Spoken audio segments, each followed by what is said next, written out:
ॐ श्रीकृष्णाय परब्रह्मणे नमः।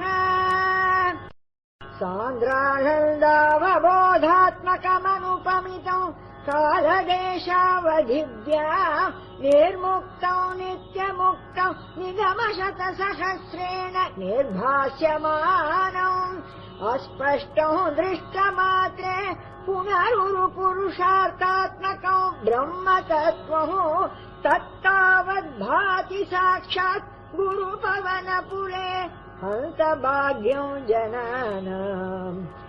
एवम् दुर्लभ्य वस्तुन्यपि सुलभतया हस्तलब्धे यदन्यत् तन्वा वाचा धिया वा भजति बत जनः क्षुद्रतैव स्फुटेयुः।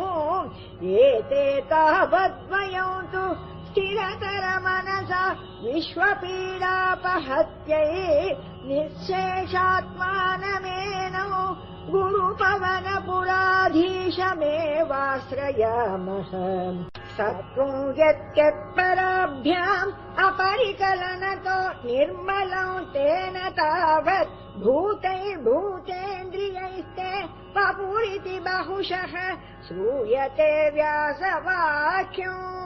तत्स्वच्छत्वाद्यदच्छादित परसुखचिद्गर्भनिर्वासरूपम् तस्मिन् धन्यारमन्ते श्रुतिमतिमधुरे सुग्रहे विग्रहे ते।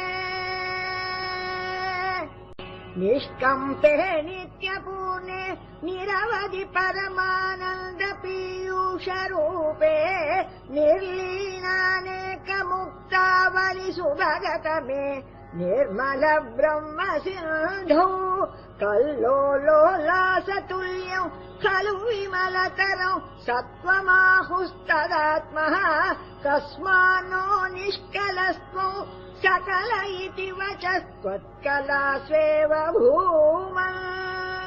निर्व्यापारोऽपि निष्कारणमज भजसे यत्क्रियामि क्षणाख्याम् तेनैवोदेति लीना प्रकृतिरसति कल्पापि कल्पादिकाले तस्याशम् शुद्धमंशम् कमपि तमतिरोधायकम् सत्त्वरूपम् सत्त्वम् धृत्वा ददासि स्वमहिमविभवाकुण्ठ वैकुण्ठरूपम्। तत्ते प्रत्यग्रधाराधर ललित कलायावली केलिकारम् लावण्यस्यैकसारम् सुकृति जनदृशाम् पूर्णपुण्यावतारम् लक्ष्मी निःशङ्कलीला निलयनममृतस्यान्त सन्दोहमन्तः सिञ्चत् सञ्चिन्तकानाम् वपुरनुकलये मारुतगरनाथ। कष्टाते सृष्टिचेष्टा बहुतर भवखेदावः जीवभाजामित्येवम् पूर्वमालोचितम् अजितमया नैव मद्याभिजाने नो चेज्जीवः कथं वा मधुरतरमिदौ त्वत्वपुश्चिद्रसाद्रौ नेत्रैः श्रोत्रैश्च पीत्वा परमरससुधाम्बोधिपूरे रमेर।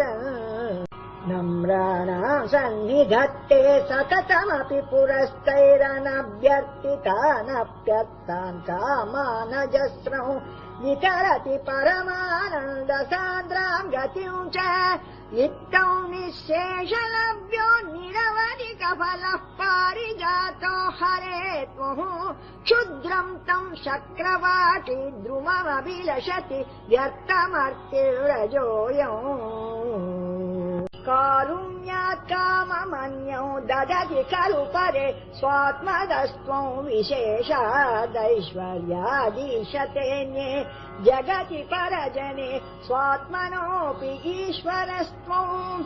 त्वयि उच्चैरारमन्ति प्रतिपदमधुरे चेतनास्फीतभाग्यास्त्वम् चात्मा रामये वेत्यतुलगुणगणाधार शौरे नमस्ते। ऐश्वर्यम् शङ्कराधीश्वर विनियमनम् विश्वतेजोहरणम् तेजः संहारि वीर्यम् विमलमपि यशो निःस्पृहैश्चोपगीतम् अङ्गासङ्गा सदा श्रीरखिल विदसि न क्वापि च सङ्गवार्तः तद्वातागारवासिम् मुरहर भगवत् शब्दमुख्याश्रयोऽसि।